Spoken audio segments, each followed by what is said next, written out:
Numancia, Aklan in Western Visayas in the Philippines. Just make sure I got my laptop here. Just making sure I'm online. I'm having my morning. Oh, let me lower the volume here. I'm on. I'm on. I'm on. I'm on. So, all right, all right. So I'm on. I'm having my morning cup of coffee. Coffee today in my Boss Rooster cup right there. My Boss Rooster cup. It's got like a Dazzle TV on the back there. My good friend Alan from Texas, he designed the Boss Rooster and the Dazzle TV logo. My Copico Blanca. I have not had a Copico Blanca in quite some time. I've been sticking with green tea. Decided on my Copico Blanca today because I went and got some malunggay pandesal. This malunggay pandesal, fresh out of the oven, piping hot. It just tastes so good with my Copico Blanca. So I had to break out my Copico Blanca. Not the same if I dip it in tea. It doesn't taste the same. It's like it's a lot better dipping it in coffee. And that's a thing here in the Philippines. Most Filipinos I know here, they take the pandesal, they dip it in their coffee. Actually, my good friend in Canada, he sent me a video yesterday. His name's David, and his wife, Filipino wife, had bought him some pandesal and other goodies from the bakery, Filipino bakery in Canada.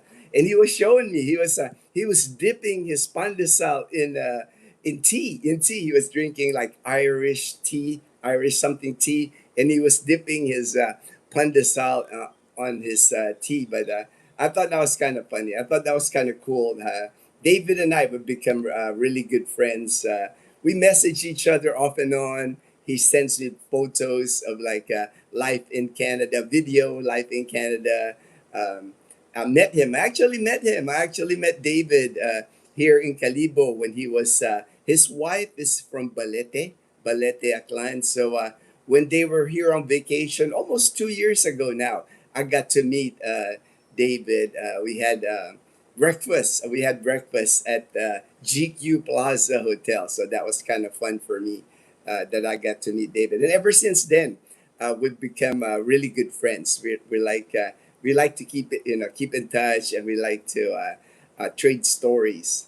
Pat Fernandez. Oh, oh, all right, all right.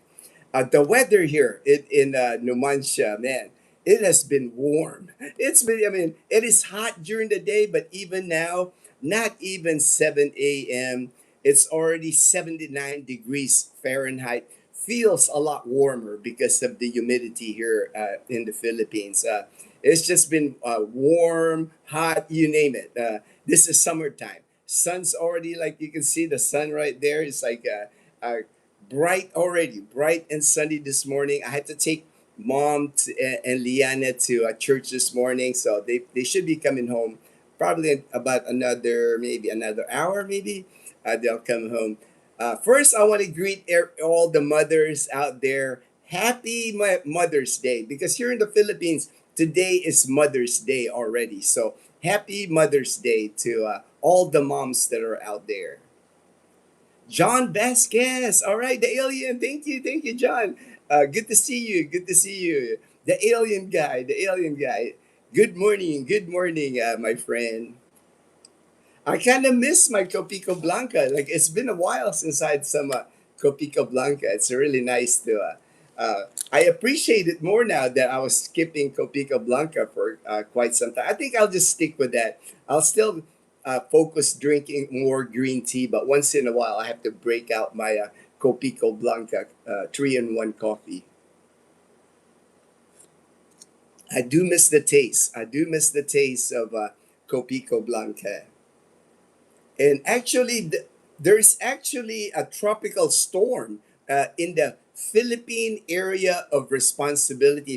My friend Derek even messaged me this morning that it entered the Philippine area of responsibility is tropical storm Kaloy. Kaloy. Letter C is the third typhoon of the year. Um, Tropical Storm Kaloy, it's estimated to be 925 kilometers east of northeast Mindanao. They don't actually think it's going to enter like hit land in the Philippines. It's just inside the Philippine area of responsibility, not really causing much rain regarding the storm in the Philippines. It says here Metro Manila, rest of the country, pretty much the same weather that we've been having the past month here. Partly cloudy skies, isolated rain showers. But it is officially, they count it as an official typhoon in the Philippines because it entered the Philippine area of responsibility. Uh, Tropical Storm Kaloy. Number three for the year. We usually get about 18 to 20 typhoons each year that enters the Philippines area of responsibility. Uh, and rare actually to be happening in May. Usually we don't start getting typhoons more likely like end of June, July for sure. By July, we would be hitting the typhoon season already. The dollar to PHP, the dollar to Philippine peso, 60.48. 60.48 today is the dollar to Philippine peso exchange. Good morning, JP. I got the shirt, JP. I'm wearing the shirt. JP got me this Panay Posse shirt right here. Good morning, Gino and the Posse. Hey, John B. I did not walk today. My stomach is keeping. Oh, sometimes it's just like that, man. Sometimes it's just like that, JP. Something more likely something you drank or something you ate. Sometimes it's just like that. John Vasquez, Sir JP, Calibo, good morning, good morning. All right. And like I said, right now we're registering 79 degrees Fahrenheit here. But it sure feels a lot warmer. It sure feels a lot warmer than 79 degrees. And yesterday, like this is just a heat index that they were recording in Metro Manila. And if you can imagine, Metro Manila is just a humongous area, but the problem they have in Metro Manila, there's not a lot of trees in Metro Manila. It's a concrete jungle now in Metro Manila. So when it's hot, they really feel the heat. You know, they really feel the heat when you're surrounded by building, no trees, you're not getting any breeze. The beating sun, you got smog. You know, it's like a three uh, three-digit degree temperatures, over 100 degrees Fahrenheit heat index. The highest recorded here, 109 degrees Fahrenheit in like Caloocan, Makati, Parañaque, San Juan, Navotas, Taguig, Mandaluyong. So those areas right there, you know, everybody's just like so compressed living together, like not a lot of space for grass or tree to grow in Metro Manila. That's why it gets it's actually listed as a danger heat index. They recommend people watch it regarding their hydration and all that. And unfortunately, with the heat here in the Philippines, this happens every year. But for some reason, this year, I think it's the worst I have seen the 15 years I've been here. And I am not exaggerating. It's the worst that I've seen. The amount of fire, the amount of big fires too. It's not just like small fires. It's like big fires. Like this, they had a fire in Parañaque. I don't know if you've seen photos of the Parañaque fire. Really residential area. A lot of houses right up against each other. And Parañaque, not it's a well off portion of Metro Manila. I know back in the day, back in the 70s, when I lived in Quezon City, most of the people I knew that live in Parañaque got money. So, but big fire. Over 500 families displaced by the fire. It went to like the highest It started at nighttime, and then they weren't able to extinguish the fire till like early in the morning. Another problem with these fires, that's why they keep happening here and they get big, is you don't see a lot of fire hydrants here in the Philippines. Fire hydrants just are rare to see. Maybe in BGC, maybe like the really rich areas in Metro Manila, but here in the province, I can walk to Calibo and I will not see a single.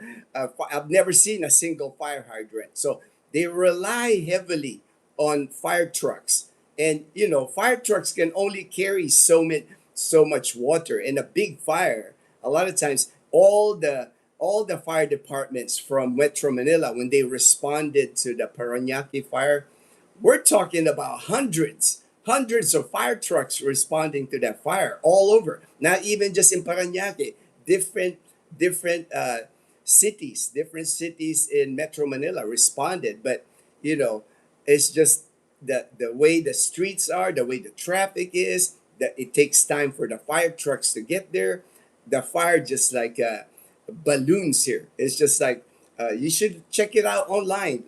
Look, Google it, like a Parañaque fire, massive fire in Metro Manila, and unfortunately, that adds to like the pollution, right? Because when you have a big fire like that, plastic, you name it, it's like included in fire. This has been like really, I think, if so, as far as like fire, as far as like probably the air quality in Metro Manila, it's just the worst I've seen. The worst I've seen here. The last 15 years, I've never seen anything like it. And it's not just the Parañaque fire. They had a massive fire in Quezon City. They have a massive fire in Taguig. It's just like, and they do, like those fire prevention month. I think March is a fire prevention month here in the Philippines. But unfortunately, I don't think it really does much, when they declare like a fire prevention month here. Just a lot of big fires, Quezon City, Parañaque, Taguig, even here in the province, we're having fires here in the province. But of course, it's more massive, the fires that happen in Metro Manila, because it's just so congested with people. Here, you might hear a fire here in Calibo, a fire here in Aklan. One, two houses gets burned down. In Manila, when they have a fire, it's like 500 houses get burned. It's like big fires in Metro Manila, unfortunately.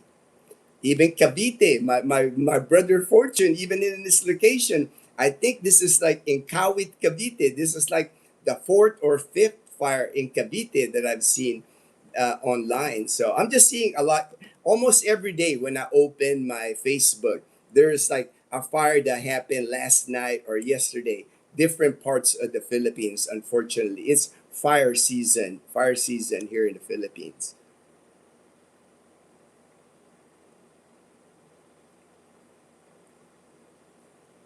John Vasquez or JP Calibre. Man, it's even getting warm here. I'm even starting to sweat, and I have the fan on. Man. It's like it's just getting so warm here in the Philippines. And hey, Gino, just liking the. Oh, thank you so much. Thank you so much, Jason Potter. Hi, good morning, Jason Potter. John, ex. Hey, Belu's got my brother in Leyte. Good Sunday morning, Gino, and all expats. Beautiful day. Yes. I don't think we'll have a chance of rain here. Also, Belu's, because it's bright and sunny. As you can see, like the sun, I gotta like move myself here a little bit so I don't get hit by it. Derek, aloha from Southern Leyte. Happy Mother's Day to all the moms out there, all the mothers out there. Happy Mother's Day today. We're gonna take mom later, Lian and I. We're gonna eat at a restaurant in Calibo or maybe even in Washington. We'll let mom select the restaurant. Michael Manalastas, good morning, brother. Good morning, my brother in Northern California.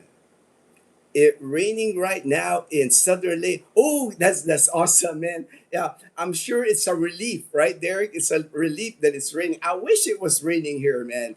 It's been just so hot here in Numancia, Aklan. I just turned on aircon. See, JP rarely turns on his air condition in his apartment. I hope the power stays on. No brownouts allowed on Mother's Day. All right. No brownouts allowed on Mother's Day. Nice, Derek. Go figure. One blessing about Leyte. Peanut Butter Travels. Good to see you. Good to see you, Peanut Butter Travels. Mother's Day brunch. Yes, Mother's Day brunch.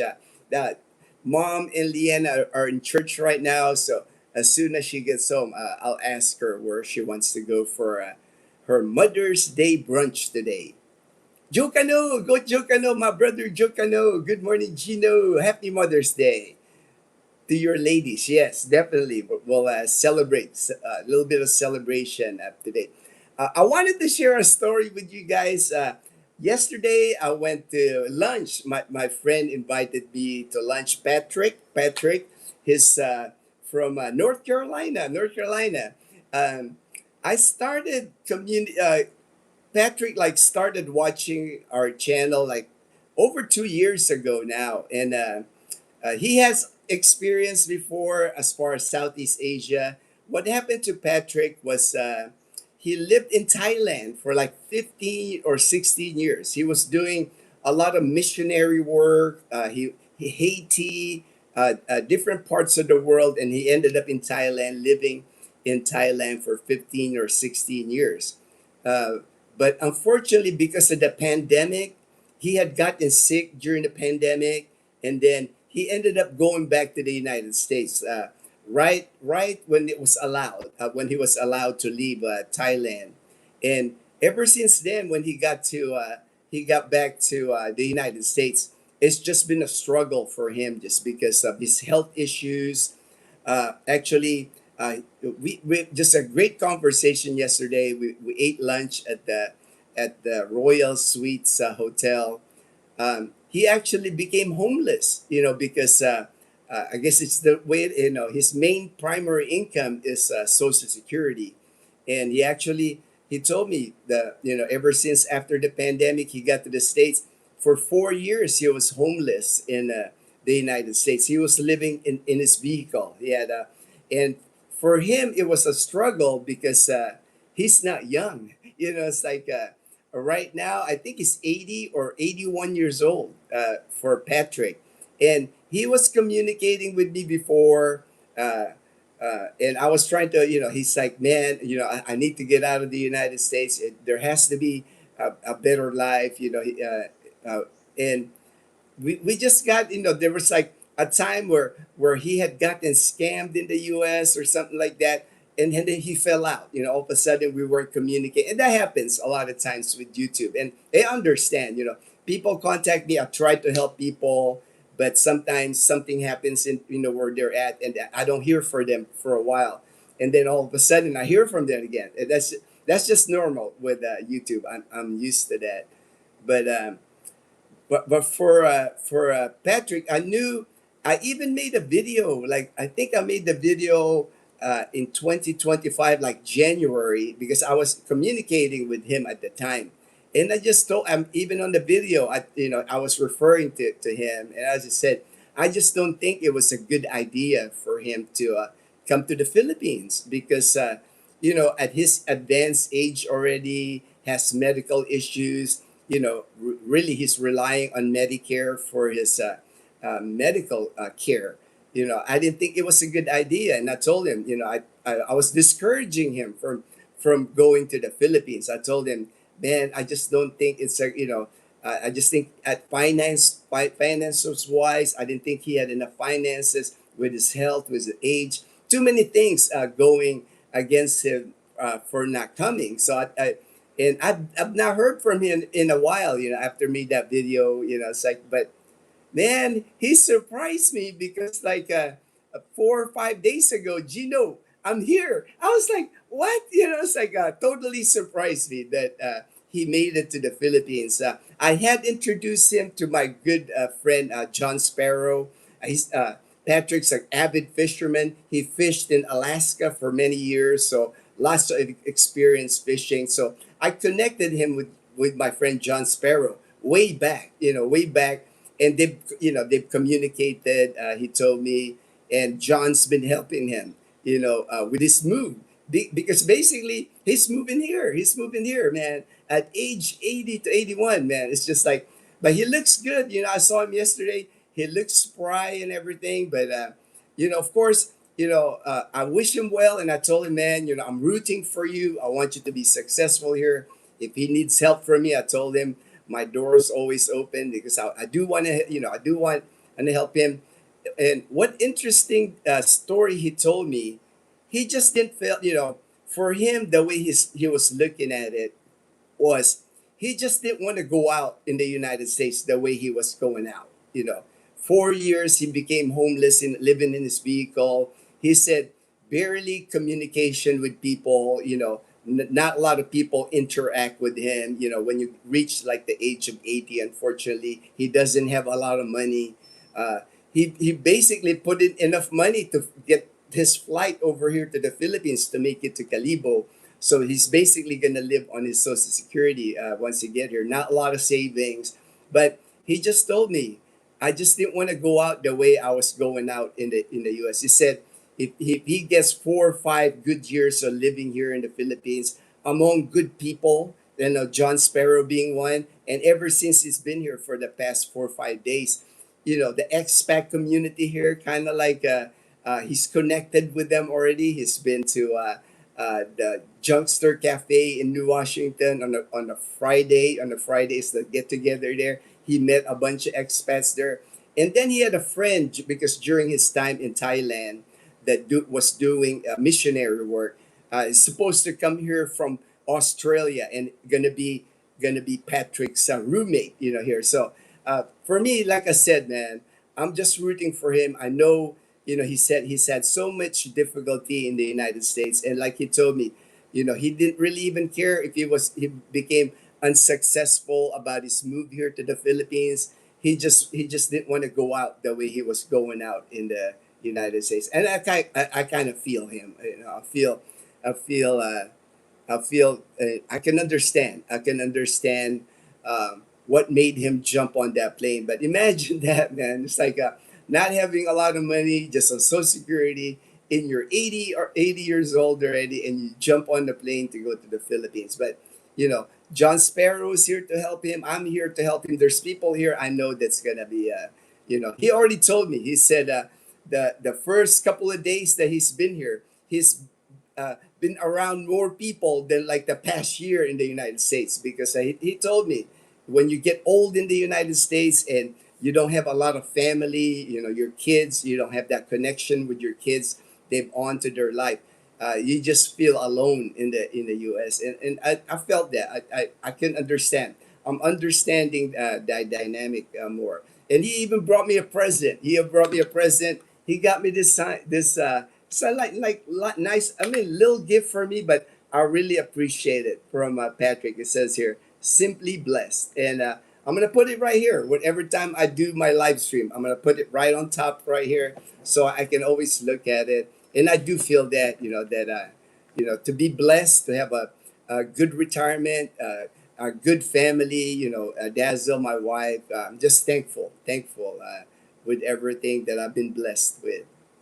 Derek, Bob Wells from Cheap RV Living is 70, living in vehicles. I know. I'm a big fan, Derek. I'm a big fan of Bob Wells, man. Watched him for many years now, because I was so interested about that van life. He lives, he does portside in Arizona, like even in the California areas, like for living out in the BLM, the land, open land. Big fan of Bob Wells, man. And I know he's helped many retirees get into that lifestyle, because if he didn't help them, they would be on the streets, homeless in the streets. At least they have a life. At least they have a community in the U.S. Hey, hey, hey, Gino and the Panay Posse family from Bonn. Wow, crazy story. But understand, USA so very costly. Many say can't afford to go back. When you're on fixed income, it's hard anywhere. Yes, yes. And I just let you know, I'm a good listener, and I was just like having lunch with Patrick. I can tell, he's so emotional about making it here. He's been planning this moved here to the Philippines for over 2 years. Like I said, when he first contacted me, and he's almost in tears. He's almost in tears, like telling me, man. He says, "Better late than never." It's like he's just excited. He's happy that he's here. He told me it's kind of like he renewed his life. It gave him like a purpose to. And so I was just like, man, I was just sitting there, man. I was getting emotional too. I was like, man, it's like, I'm so happy that he did make it here. And I'm so happy now that he has friends here, that has friends here that at least that he can call friends, that he can hang out with, like he even told me, he went to the bike stop in Calibo, right in front of Honore Bakery at the Capitol area. It's like an expat hangout here during the afternoon at sunset. You'll always see expats pull in there with their motorcycle, they have pretty good burgers there, burgers and a beer. And he was John Sparrow, my friend, took him there, and they were just sitting there having the beer. It's like he said, it's like he's just so happy. I can tell that he's happy that he made it here. One of your shorts, Gino, I mistakenly made a comment, so I did. Oh, no worries, no worries, Bon. No worries, Bon. Paul Moore. Hey, Paul. Good morning, Paul. I'm glad it all worked out, Paul, with the TRICARE with your wife. Paul contacted me. They were having issues with filing a claim with TRICARE, and I can help with that. If anybody needs the help with filing with TRICARE, I've done enough filing with TRICARE when I was going through my treatment, so I'm familiar with the process. But I'm glad you were able to fix that, Paul. Expat. Go Patrick. Salute, salute, salute, Belus. Hurry and come to Philippines. I have a new batch of hats made up. Limited run. We'll be going fast. I actually, JP, my Panay Posse hat. I had it with me yesterday. I gave it to Patrick, man. So if you see Patrick walking around, because he does like to walk around, he told me he's like walking around Calibo in the morning because he found a cafe like somewhere in Calibo where he goes to that cafe and he drinks coffee and he reads his Bible. He said that's his morning routine here. So if you see somebody walking around, man, in a Panay Posse hat, that's Patrick. That's Patrick. I'm sure you guys will run into each other, JP. That's what I told Patrick. I'm sure you'll run into JP in Calibo. Ruben, he won't. You guys won't run into Ruben because Ruben got on a plane. Ruben got on a plane. Ruben's gonna attend his high school reunion in Hawaii. He's gonna visit family in San Diego.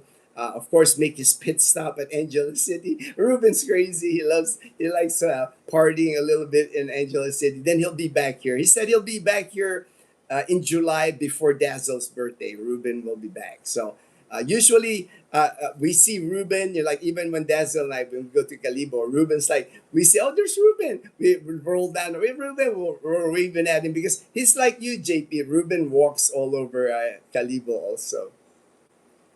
One. Save one for me. Save one for me, JP Calibo. I will be getting the hats to the sheriff and the man. All right, all right. Thank you, JP. I'll save one for you, Vaughn. Don't worry. I'll save a hat for you. So when you arrive, Fortune, good AM, Gino. Hey, Fortune shared pictures with me. He took his wife to early Mother's Day celebration last night to the Texas Roadhouse. I was like, wow, the Texas Roadhouse, and amazing drinks, man. They are like some great looking cocktails that Fortune and his family ordered, and of course the food. They even have the peanuts. The only difference with the Texas Roadhouse here, they do give you a bag of the Texas Roadhouse peanuts. I saw that Fortune sent me the picture. In the U.S., they're usually like in big buckets, right? And then you just scoop peanuts and then we eat, and then people like throw the shells on the floor. That's kind of the thing, the thing that you do. They don't do that here. They give you a little bag. It has Texas Roadhouse and there a little bag of peanuts. But so cool to see that. So cool to see. I have not eaten at a Texas Roadhouse since I left the United States. You know, so it's been over 15 years since the last time we had a Texas Roadhouse in Tucson, and I did eat there before. I've eaten at Texas Roadhouse, but it's been so long now. Happy Mother's Day. Yes, happy Mother's Day again to all the mothers out there. Well deserving day. Happy Mother's Day. I love that Panay Posse shirt too, sir. Yeah. I guess, I didn't even really, as far as the shirts, the hats, JP kind of just took over. He just kind of like, I'll get us 10 hats, I'll get us shirts. It's like he kind of took over that. It's like, but he got me this shirt. He gave it to me. And the only problem we're running into with the shirts is the size, because the sizes here are small. If you can believe that, this shirt that I'm wearing, this is a large, and I'm not a large, like I'm a buck 45 pounds. I'm 145 pounds, so I'm not a large. But here in the Philippines, it's hard to get sizes bigger, especially on this material. This is like the dry fit material. I like this material. It's not cotton. It's not cotton. We're trying to figure out. I think we're gonna lean more maybe to go with the cups. Maybe go like JP was saying. Maybe in the future we'll go to the cups and just hand the Panay Posse uh, cups, because it's easier. The cups are easier than these cups right here. I can get this made. Like this one, I had this made. Boss Rooster, Dazzle TV. You can put any logo on the cups. Uh, Here, limited on the color of the cups, but the cup and the printing, it's like 150 pesos, like little over maybe $2 and 25 cents for a cup with like that design. So it doesn't cost as much. That's why I just give it away. I've never sold any of the cups. I just make the cups and I hand out the cups to people. Same thing with the shirt, the hat. We're not going to be selling it. So if you make it out here, if you make it out here to Auckland or Calibo, we'll make sure you get one. You get one. Fortune, good AM, John V, JP, Jason, Belus, Derek, Von Fortune, good AM, Michael M, PBT. Happy Mama's Day. Happy Mama's Day. Happy Sunday to all. Showed pics to Gino. Yeah, yeah, she, Maggie, and I finally ate Texas Roadhouse. First time. It was packed. Yeah. Fortune was saying even after they were eating, they were done. There's still like a waiting list. People waiting to come into the Texas Roadhouse. A big hit in her. And I can see that. I can see how, because it's not only going to be expats, foreigners eating at the Texas Roadhouse. There's a lot of Filipinos here that are well off and they want to experience, it's part of America, part of that's the thing with the people that have money here and that can afford it here in the Philippines. They want to try anything American, Filipinos, man, they're in love with anything that had associated with Americans, American food, American clothing, American get, you name it. It's like Filipinos are just obsessed with anything that's part of America. Just watch James sing. Oh yeah, I saw that. I saw the same video. I saw the same video. They're staying at the Park Inn. I was like, wow, Park Inn Hotel. That's a fancy hotel. In My friend, when he visited me in Iloilo City when I was going through my treatments, he stayed at the Park Inn for 1 week. My best friend in Hawaii. Very nice hotel there, right beside SM City Iloilo. Like they even have like one of those walkway connected to the mall from Park Inn. You don't even have to walk on the street, man. They have their own connection there. Yeah, Craig. I know Craig. I met Craig several times at James and Karen's house, also at the Canadian Beaver. Good guy, Great, Craig's a good guy. He lives in Pavia, just next town. Craig been here 16 years, and yes, Craig is the dog whisperer. He's the dog. He's got a lot of beagles. Craig's got a lot of beagles, man. I think it's got close to 10 beagles, man. And beagles are cool dogs. They're cool dogs. Lowell, hey, kumusta? Kumusta, Lowell from Oregon? Mabuti ako, kapatid. Mabuti ako. God bless. God bless, my brother. They give you free peanuts and dinner bread. Oh man, that dinner bread looks good, man. I saw that. You said, that picture you sent me. I was like, man, that bread they have at Texas Roadhouse look amazing, man. I think I would love the bread more than the peanuts. I'm more with the bread, man. The bread looks amazing.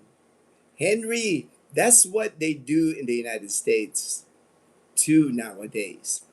Yeah, even I was even surprised because like I was, the one thing I was discouraging.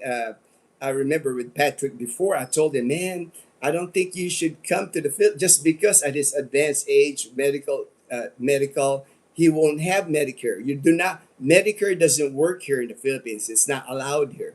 At least you have Medicare in the United States. I kept telling him that before, and he told me, Gino, Medicare doesn't cover everything, and he's telling me this that we even he's on Social Security.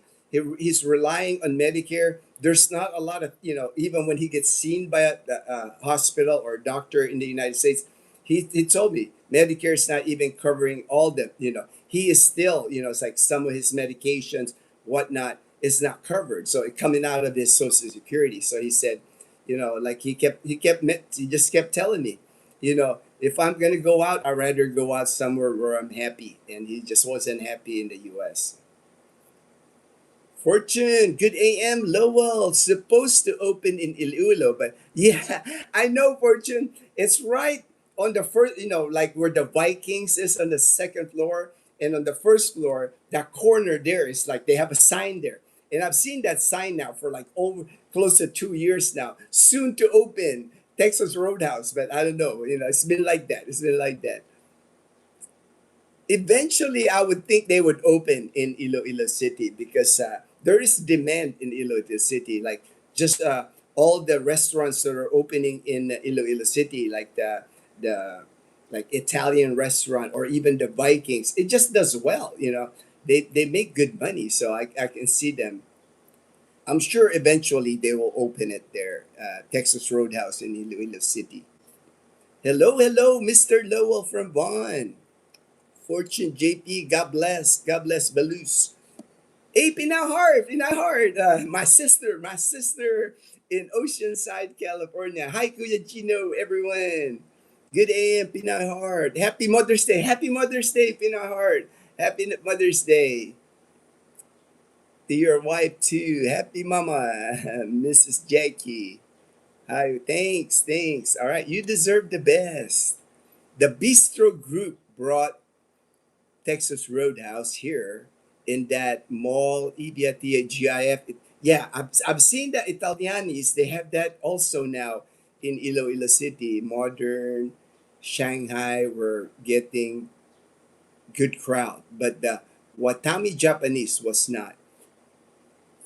Yeah, I could see that. I could see. I think they opened the same thing in Iloilo City. The Japanese, it's not attracting because I think a lot of it, Fortune here in the Philippines, more Filipinos are more familiar, or we eat more Japanese and Korean food, so it's harder. There's competition for that. But if you open the Texas Roadhouse, you don't have any competition. You don't have any competition. If you open a good Italian restaurant, it's like you know the competition is not steep compared to like opening a Korean or Japanese restaurant here.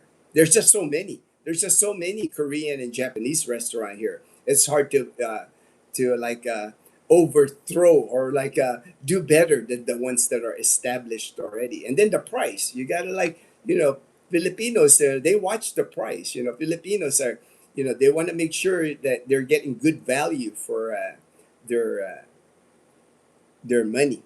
Pinayar, thank you again, Kuya Bon. Yes, 10 beagles. I know, I know. He's got a lot of beagles, man. But I love beagles. They're like cool looking dogs, man. Thanks, Pinayar, for chin. And the bread, ooh, a bread, unlimited bread, man. I might just be eating a lot of bread. Order a little dish, a side salad or something, and then eat a lot of bread, man. Yeah, I know, Fortune. Iloilo City, man. Just the expat community now in Iloilo City, man. I know you open a good steak restaurant there. It's gonna be a hit there. People miss that. Like me, I would go there immediately if I was in Iloilo. I would go because I have not had steak in like 10 years.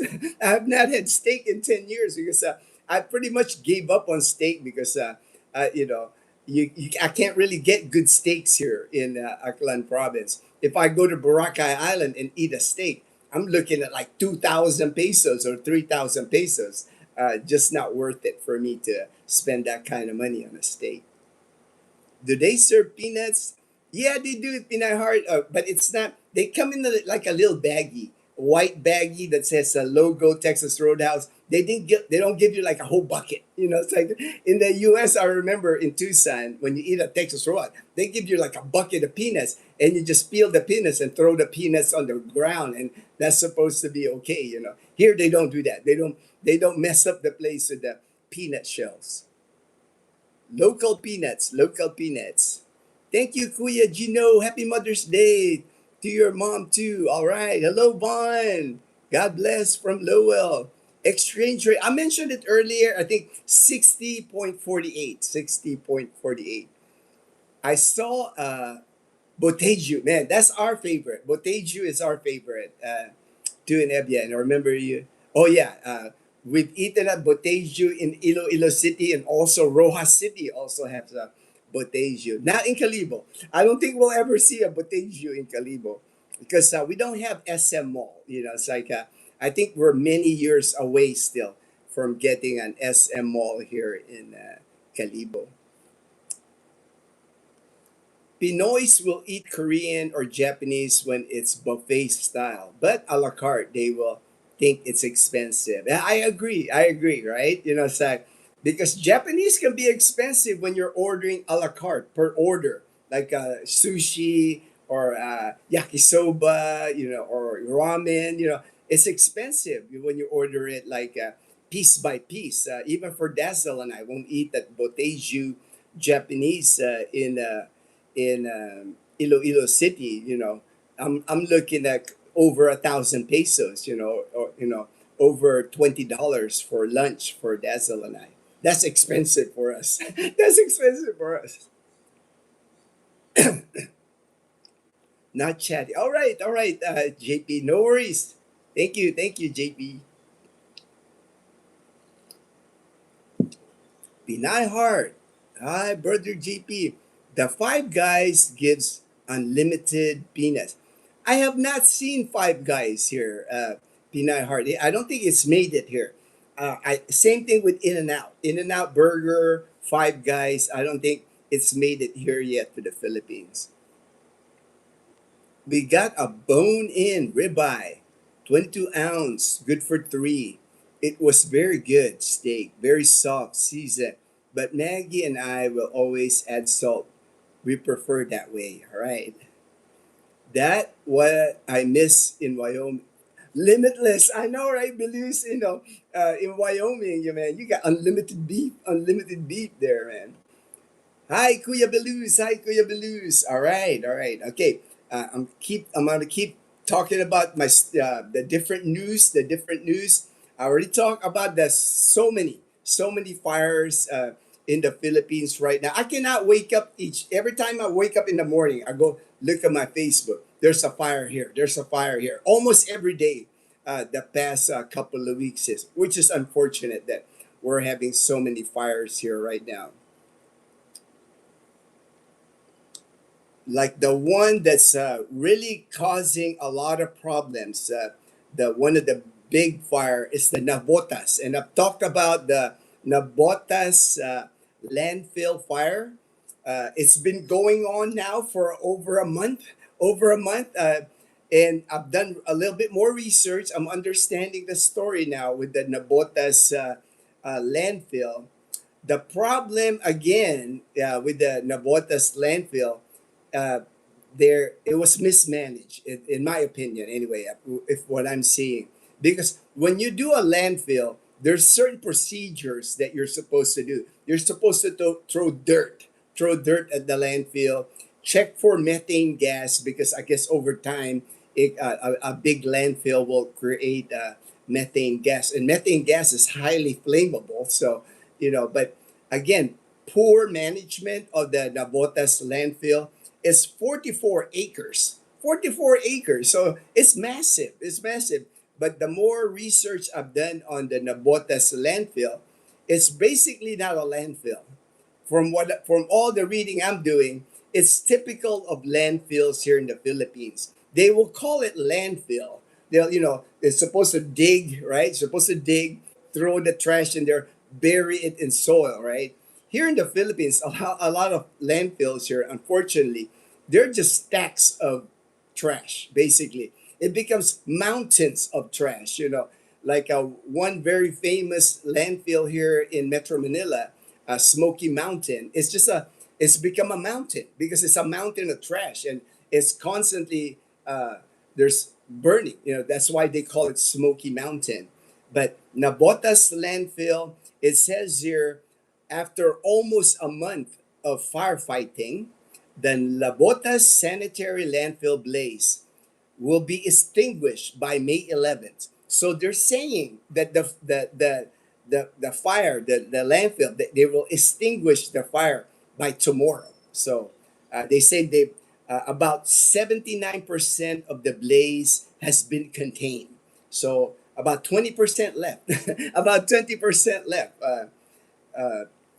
Regarding the Nabotas. And what the main issue now with that, even after they stop the fire at the Nabotas landfill, the problem is like all the toxic stuff that it's released already in the air, and those that there's carcinogens. That's like plastic stuff that you never know what's got burned in that landfill, right? Um, Not good if you get to breathe that. They're even saying the effects of it would be like the surrounding area, especially unfortunately the poorer people living close to the Nabotas area. They're gonna be exposed. A lot of people live in shanties. A lot of people live in the slum areas, the squatter areas in Metro Manila. They don't have like windows like most normal people, like can seal their house.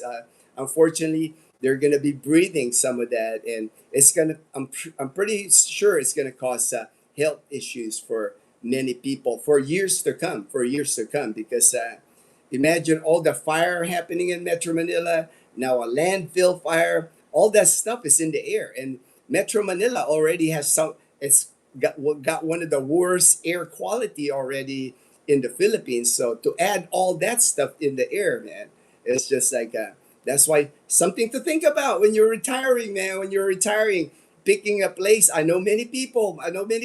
Pick like Metro Manila, BGC, right? Even BGC, the Makati area. People are complaining because they're watching on their balcony, on their window. They're seeing the Nabotas landfill fire at nighttime because it's all red, and they're watching the smoke blow their way because they're only 14, 15 kilometers away from the Nabotas landfill. So something to think about, something to think about when you're, maybe it's low in people's, when they start thinking about places to live in the Philippines. But man, to me, air quality, man, that should be high. That should be high on your list, man. Good air quality, the peace, the peacefulness of an area. To me, man, that's like it says here around 30 to 40% of the 44-hectare landfill has been covered with soil to suppress the fire that started April 10th. So that's how they're suppressing the fire now. Is they're covering with soil. But I guess before it wasn't covered with soil because it would not have been an issue. It would not, if they maintained that Nabotas.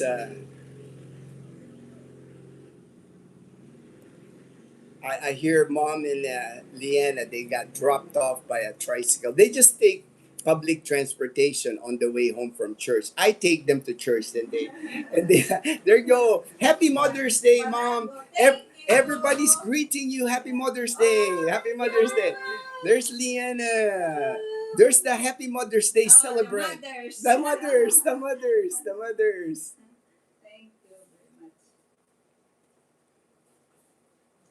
We will take mom out later for brunch somewhere in Calibo. Hi Kuya Belus. Hi Pinay. Hello Fortune, JP, and everyone else. Now I can tell this is Edgar. This is not Matthew because he knows the name. He knows the name. Usually Edgar, when Matthew gets online in your account, he'll go, "Hi, Uncle Gino. This is Matthew." So I know this is Edgar. I know this is Edgar. Say happy Mother's Day for Tolani for us, Edgar. Yeah, Lani too. Happy Mother's Day, Lan. There you go. Happy Mother's Day, Lani, yeah, from mom. To all nanays. To all nanays. To all nanays. Happy Mother's Day to all nanays. I always tell people there is a lot of money in the waste management here. It it played your cards right. Yeah, yeah. Uh, it is, man. It's like I totally agree with you, Belize, because I've seen it. I've seen how much money is into waste management here. Boracay Island spends like an exorbitant amount of money because they have to take that all the imagine Boracay Island, as big as Boracay Island, all the hotels, all the restaurants, all the residents, all 35,000 of them in Boracay Island. All their garbage has to be taken to mainland on a barge. They got to ship it. They got to ship the garbage to mainland to get buried in a landfill in mainland Aklan. Same thing even here in our community here, Belize, like all the residents, over 300 residents here in our community, we have to segregate our trash. We have like bins for paper, plastic, the ones that decay. We have all these bins and they're picked up at a different date. But for each truck that hauls our garbage here at Camille Aklan, we're spending like 30,000 pesos. I know the HOA has to spend like 30,000 pesos to just to haul like one truck of garbage. So I know if it's done right, man, a lot of money in waste management for sure. Hello, Niels. I know you're back in Phoenix. I know you miss your family. I know you miss your family, Niels. But I know you'll be back. I'm sure you'll be back in the Philippines again. Fortune, happy Mother's Day, Mom. Good AM, Edgar. Young Fresh, hey, happy Mother's Day to all. Yes, happy Mother's Day to all the moms. Hey, there's Daniel, Sergeant USA. Howdy and good morning to all my posse brothers. Happy Mom's Day to all the mothers. There's Leanna. They get up early. When it's like church day for Mom and Leanna, they're up like by 4:30. Yeah, they get up like the same time I get up. So I know Leanna, she's gonna go back up to sleep. Good AM, Young Fresh, Daniel. Do you have pandesal person that rides around? Yes, yes. We do have that Young Fresh. They're the mobile. They're everywhere in Aklan province, all over Calibo. You'll see it, even here in Numancia. They're on the motorbike. But I do find the ones at the store. The one I go to is Junmar. It used to be Joni's, but I guess somebody took over. So it's now Junmar's Malunggay Pandesal. I just got some this morning, hot off the oven. Man, it was like piping hot when I got this pandesal. Big ones too, man. Good size pandesal right here. They're not tiny. I like it when it's like toasted on the top. That's how I like my pandesal. But the ones at Junmar, the ones at the store, for me anyway, I prefer them. They taste better to me than the rolling malunggay one. The rolling one seems to be smaller, but I do think they're cheaper. I think they're 2 pesos on the smaller ones. My pandesal costs five, and it's only at the plaza, so it's easy for me to go on our tricycle. and go there in the morning.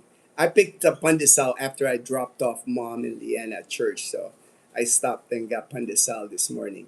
And I had to, I haven't been drinking my Copico Blanca lately, but man, uh, the pandesal is just a perfect combination for Copico Blanca or coffee because I dip my pandesal in my coffee.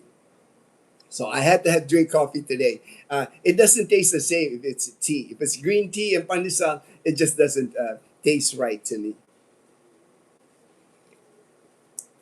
There's Emilio. Emilio, it, good morning. How it's go? It's going good. It's going good, bro. It's Sunday here. After the live stream, we'll probably start getting ready. Take mom out to brunch this morning. So it's gonna be a good day. Gonna be a good Mother's Day. I'll make sure we celebrate it a little bit.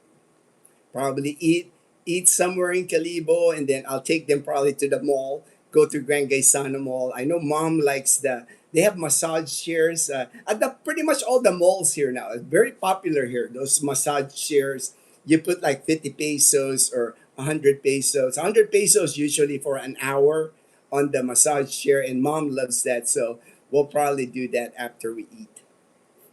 Happy Mother's Day to all the mothers. Hey Ray, all right. My brother in Sacramento, California. Good to see you, Ray. Good to see you.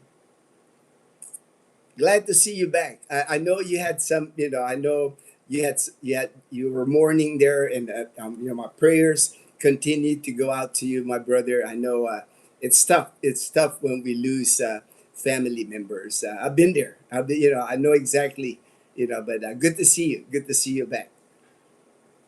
Good AM, Emilio Ray. Fortune. So, Gino, the 150 environmental fee charge per tourist to Boracay could probably go to proper garbage handling. Yeah, but unfortunately, Fortune, that environmental fee, the terminal fee, all that, it there's always a drama with that money because it goes to like the province of Aklan, the mayor. So they decide on where that money is spent, where it's most needed. And I do understand. I do understand that a lot of times the past few years, the money has been poured. All that money that Boracay is earning in those fees, they're going into the provincial hospital in Calibo, which I understand, healthcare for the people and all that. So unfortunately, it really doesn't go. There's so many. So I mean, yeah, there's so many needs here in the province that the local government has to prioritize it, and I do understand that. I do understand. There's just so many things that but the amount of money that they're spending on taking the garbage out of Boracay to mainland Aklan, it's insane, man. It's in the millions of pesos daily. That's why they've been wanting that bridge. I mean, because that bridge, it makes sense. Once the bridge is done, you can just haul it. That those trucks no longer have to go on a barge to go to mainland. You can just drive the trucks, all the garbage out of Boracay. It's not going to cost you millions, because you're basically taking the garbage truck and putting it in a barge and pulling that barge to mainland, and it's just a longer process. And then there's months of the year where during the rainy season from July to December, uh, treacherous that water, that the 15-minute ferry ride, or the barges, they don't travel as much during the rainy season because of the danger of the barges like sinking. So a lot of times the garbage stays in Boracay. That's been an issue in Boracay in the past by Mount Luho area. There was a time when Mount Luho, on the side of Mount Luho, they were using it as temporary hold on the garbage. And a lot of times it wasn't temporary. Residents were complaining in Boracay, like, hey, they got to get rid of all this garbage in Boracay. So it is what it is. Like here in the Philippines, it's like, there's just so many issues here. So many issues. A lot of it, people, of course, will blame the government, because, people here in the Philippines, they feel like they're heavily taxed. And I do have to agree, it's like income tax is like a 35%, the VAT, kind of like the compared to the U.S. the state tax on everything is 12%. So you're kind of wondering where are they taking all this money, you know? But you know, you and me, Fortune, we know, you know, unfortunately, a lot of the money here, the corruption here is just insane level that the money doesn't get to where it needs to go. Gino, that's a real pandesal. Our pandesal here, 2 peso per piece, but very small. I know. They do have the 2 peso pandesal here too, Fortune, but I prefer this one. This Junmar Malunggay pandesal for 5 pesos. Man, it's like legit. It's like, you know, I've already like had 4 pieces before I even started the live stream. Okay, that costs, yes, costs 5 pesos, and it's got a little cheese, not much, you know, a little cheese in the inside. You know how it is. They say malunggay cheese. It's got the malunggay leaves on the flour, so when they bake it, then they'll say cheese, but it's not like a slice of cheese. It's like little itty bitty cheese inside of it. Daniel. Hello, Ford, Edgar, JP, and Bon. All right, Young Fresh. Does your subdivision have a community pool? We have a community pool, man. And for the first 8 years that I was living here, man, it was like awesome because the pool open. I have old videos. If you watch some of my old videos, amazing swimming pool, kids section, adult, nice pool to swim laps. We had a clubhouse and everything. Shower, outdoor bathroom, men, female shower. It was awesome when we had the pool. But you know, like anything now that I'm learning, you know, it's unfortunately here in the Philippines with subdivisions, they start out well. They start out well. The developer does a good job, like Camellia Aklan did a good job starting out.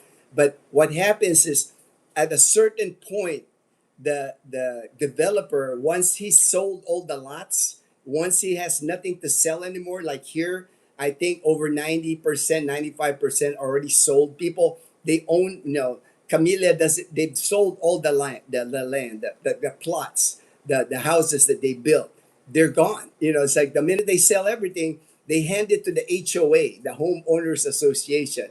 And that's, I think, that's when the disaster happens, when they pass it to the homeowners, because now it's not you know, it's not the developer managing the subdivision. Now it's like the residents. And one thing about, you know, it's like no, you know, nobody seemed to agree with the HOA, you know. And then people don't trust, you know, because the HOA holding a lot of money. You know, it's like we have over 300 residents, 400 pesos a month HOA fee. That's a lot of money. And unfortunately, you know, it's like, man, it becomes a disaster. It becomes a disaster once the HOA take over. Maybe it's just our community, but I'm hearing it's common.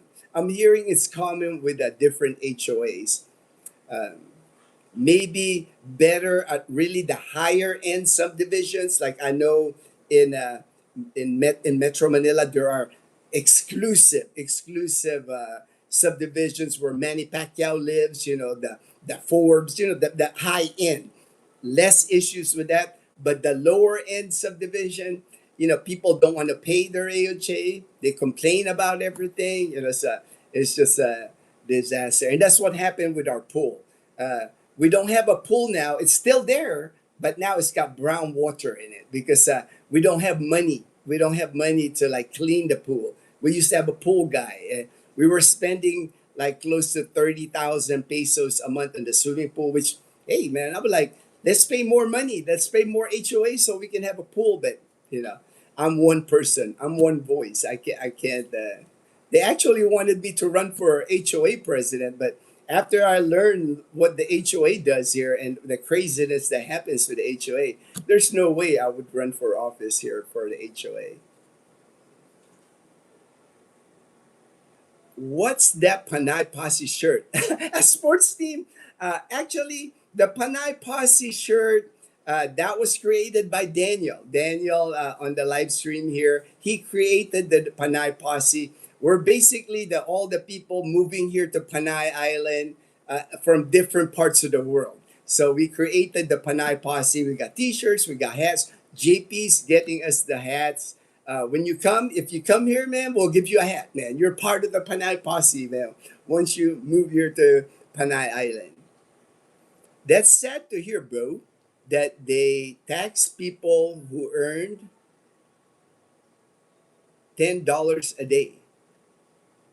Um, Maybe the ones that make $10 a day that you're talking about, maybe they don't get taxed because a lot of those the people that you're talking about that makes $10 a day, a lot of times they're day laborers. You know, the day laborers. I don't think like the day laborers that you can hire here. I don't think they're paying into the system. There's a lot of informal work here that they don't have to pay, but when I say 35%, those are like the income tax for government employees, the middle class that actually pay into like PhilHealth, pay into Social Security system. That's how much tax they pay here, 35%. And then they also, on top of that, you know, the VAT, the 12% is on everything here. If you buy a car here, if you buy a motorcycle here, there's a 12% tax that the government taxes you on. Electricity here has a tax, 12% tax on electricity. Just about everything. Food, McDonald's, Jollibee, there's a 12% tax on everything here. That's why, man, I'm imagining, man, that's a lot of money, man. That's a lot of money because I know when expats move here, I was just reading one comment from an expat here. He did let me see here, let me pull it up here. He's been here 1 month. He's been here 1 month in the Philippines, and he's just sharing. He's just sharing his experience, right? I saved it because, and this is what I was talking about before. When I talk about, I'm more in the Philippines. I'm more interested in the Philippines attracting retirees than attracting tourists. It's not big for me that hey, the Philippines maybe attracts 4 million, 5 million tourists a year compared to 40 million in Thailand. To me, it's tourists. You know, a tourist stays in your country maybe 1 week. They a lot of times they're part of a tour group or even a cruise. They don't really spend a lot of money in your country. Retirees are the ones that you want to attract to the Philippines. That's why the Philippine Retirement Authority, the SRRV, very popular here. Not just Americans, English people from United Kingdom, Europeans, Japanese, Korean, Chinese. They're all retiring here in the Philippines. That's what you want to attract is the retirees because like this guy, he said, first month retired in the Philippines. It's in the books. It's in the books. He goes, here are the things we accomplished. So this guy came from the United States, been here a month here in the Philippines, and he lists some of the things that he's done here. He's found a rental home, you know, highly recommend for people, always just rent in the Philippines. Don't buy immediately. At least rent for a year before you buy anything here. Just my advice, just my advice. My personal opinion, better to just rent for the first year instead of buying or building a home here in the Philippines. So he purchased a new truck. So on that purchase of a new truck, the average truck here in the Philippines, I would say probably costs 2 million, so about $36,000. He paid 12% tax on $36,000. So you're looking at $4,000 in taxes that the Philippines gained from this one person on the vehicle that he bought. $4,000 he had to pay tax. Purchase a new scooter. Again, 12%. 12% VAT on that new scooter. He paid to the government here. It says here, got Wi-Fi, got cell service, lost 16 pounds. And that's pretty good. He lost 16 pounds on his first but he says spent way too much money. He spent way too much money. Bought a 65-inch television. 65-inch television. 12% VAT on that. Had bought a reclining love seat. Paid 12% VAT on that. Just imagine the amount of money for the first 30 days for this guy. Amount of money he pumped into the economy in the Philippines instead of being like a tourist for 1 week. That's why I always say, man, you know, I think the Philippines got it right. They're targeting retirees more than tourists. Tourists, if anything, damages your country, man. You know, it's like, yeah, when you go to places that are heavily heavily tourist. A lot of times, those aren't fun places to go, right? Even the Japanese people now, because in Japan the yen has dropped in value. So many people are going to Japan because now it's more affordable to become a tourist in Japan. The Japanese ain't happy with all the tourists. They're complaining because, like, Japan is such a clean nation. Everybody's organized. Everything's disciplined. You got all these tourists, like, they don't know the Japanese culture. They're there for like a week and they're causing havoc in Japan. They're like, Japan, when you go to like the subway in Japan, people are in order. They line up. They don't be rushing in there, rushing in and out. Uh, just creating, they're complaining. The Japanese people are complaining about the amount of tourists they're getting. Pinay Heart. Nothing worse than corruption here in California. Even our court system is very corrupt. Yeah, I've been seeing that on your post. I've been seeing that on your post, Pinay Heart. Unfortunately, the politicians, a lot of times they don't seem to work for the people. That's what I see. It's always corruption, money's, there's always like a money grab. I don't think it matters where, America, Philippines, it seems like it's the same. I just think the level of corruption here in the Philippines is another level.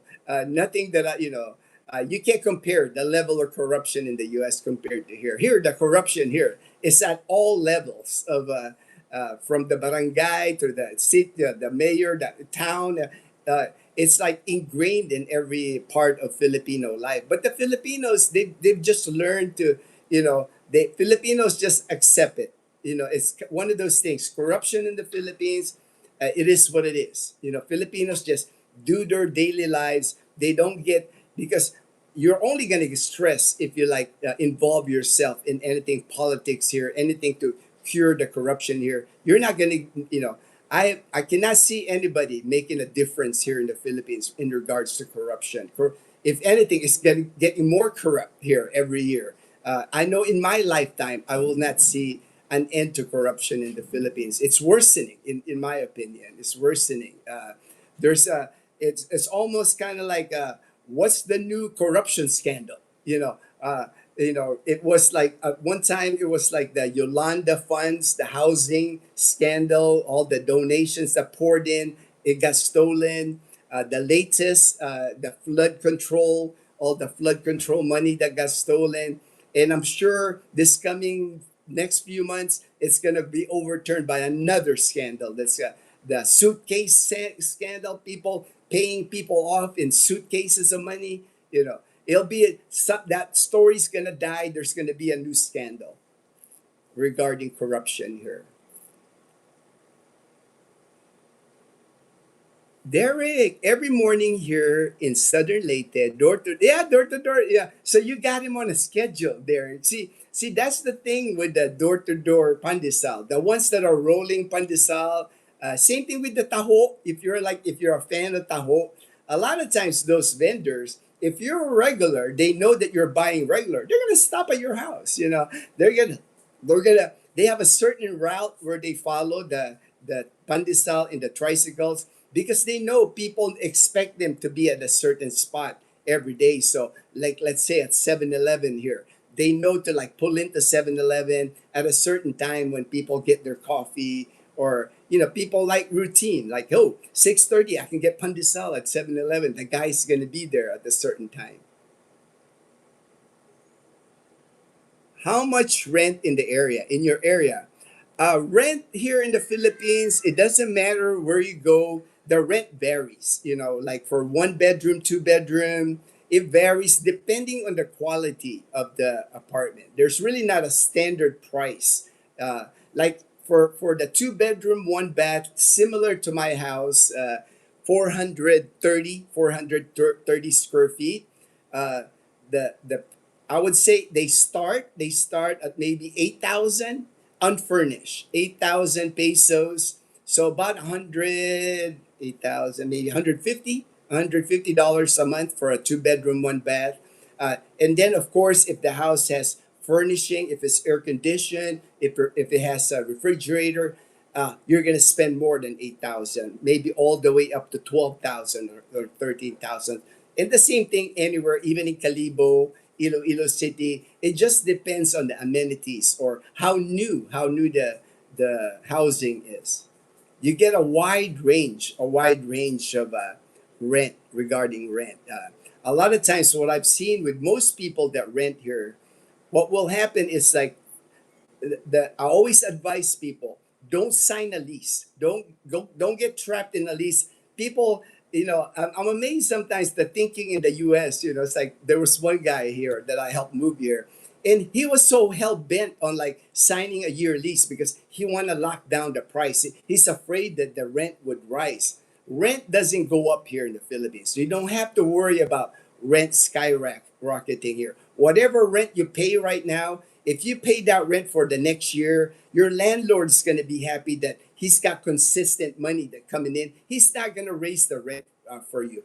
Expats actually, for me, has an advantage in that situation because a lot of renters here, they prefer an expat rather than a Filipino to rent their home because they know it's consistent rent. You can't run from your rent if you're an expat. You know why? They'll report you to the Bureau of Immigration that you're not paying your rent. So you're going to pay your rent. A Filipino here sometimes gets behind on rent 2 to 3 months. And it's hard for the landlord to kick them out of the house because, there's got protection too, like in the US. You just can't kick out people or cut their water, cut their electricity. You can't do it. Same thing here. There's a same dynamic here. But an expat, if you're renting on an expat, you can bank on it. The expat will pay on time because the expat don't want to get in trouble. One call to the Bureau of Immigration. Hey, this guy's not paying his rent. You're in trouble. You can get deported. You can get deported. So you don't. I want to live. I want to live. You want to live. Emilio, corruption here in California is not that bad. I mean, corruption here everywhere, but Philippines, I think, is one. Oh yeah, uh, I always tell people that it's like, and I don't know, some people don't believe it, but man, the level of corruption here in the Philippines is nothing that you will ever see. You cannot compare corruption in the U.S. compared to corruption here. Let me give you an example. I pulled this article on corruption here. This is how this one corrupt right here, right here. This is a recent discovery. This is a recent problem here that they discovered here in the Philippines. The recent discovery of thousands. These are like a couple of people. These are thousands of falsified birth certificates in the Philippines. Not an isolated incident, not an administrative error. Thousands of basically fake. Basically fake. Now, why would you need a fake birth certificate, right? Here, you can buy in the Philippines. You can buy a new identity here in the Philippines, a new birth certificate for 50,000 pesos, $900. As low as $900. You can get a fake.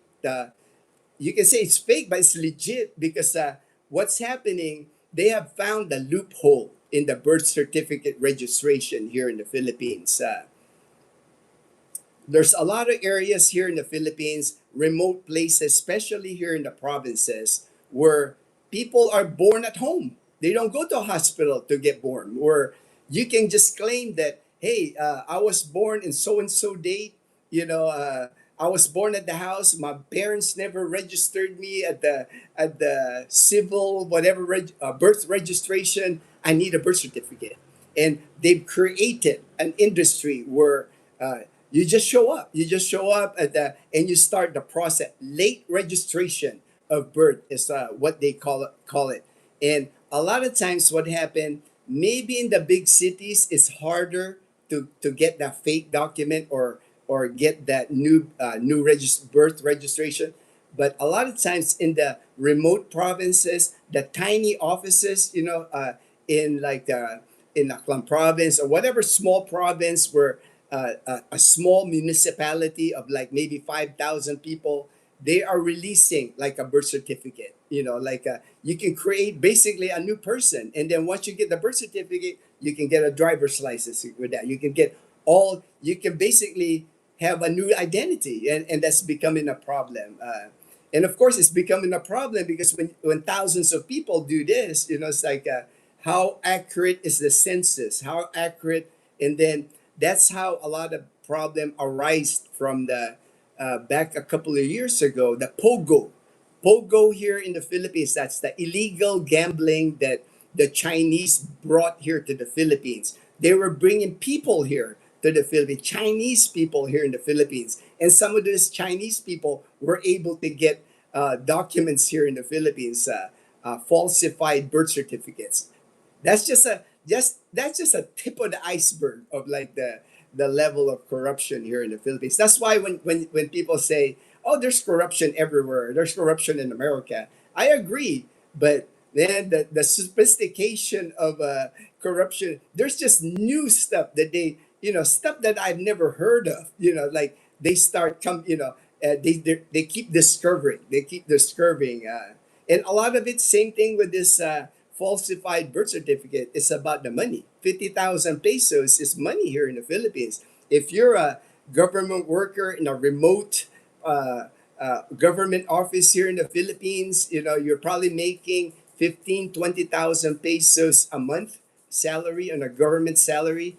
50,000 on one individual, that's a lot of money. That's a lot of money to falsify or like to release a birth certificate that way. That's why a lot of time I saw, and my friend had like posted on Facebook. He said, why does the United States make it hard for Filipinos to come to the U.S.? They should just like visa free. Filipinos, they're our ally. Filipinos are our allies. They should just be able to come to the United States, immigrate to the United States. Well, the Philippines, for many, many years, even back in the 70s, the 80s, the Filipinos is like it's always been one of those places where it's a haven for like fake documents. People faking all kinds of documents to make it to the United States. And I'm not even gonna lie. I know a person even that he got deported back. This happened back in the 70s. He got deported back to from the U.S. to the Philippines. He just created another identity in the Philippines, and then he made it back to the U.S. That stuff's been happening for many years. It's and the American U.S. Embassy in Manila. They've learned this. That's why they're very strict as far as permitting people to move to the United States, because that's why so many denials at the U.S. Embassy. Many people apply for tourist visa, for immigration visa to the U.S. Very high rate of denial at the U.S. Embassy because all these fake documents, fake bank account, you have to show money. They have this thing called show money in the Philippines, where you got to show your how much money in the bank here that you have in the Philippines. Sometimes people will like show property like land title. They can all be faked here in the Philippines, and the embassy, they've learned that over the years. That's why they are so strict. When they see a Filipino trying to get a visa at the U.S. Embassy, they are strict, especially a tourist visa,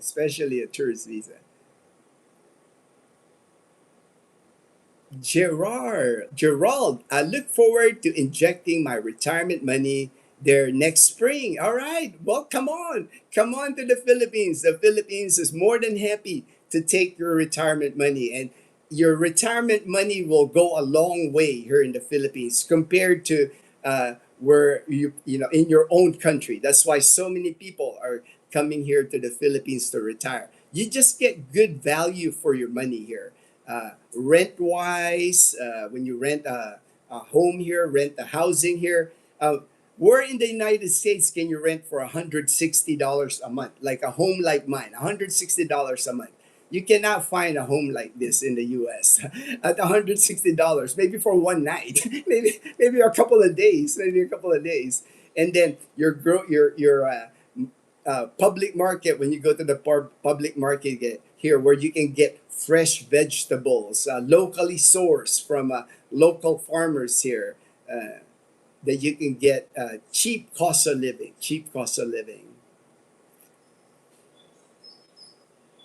are corrupt. Yeah, Aspen, Colorado. I can imagine Aspen, Colorado. I can imagine how much your grocery bill there in Aspen, Colorado, man. But I still love the Philippines. Don't get me wrong.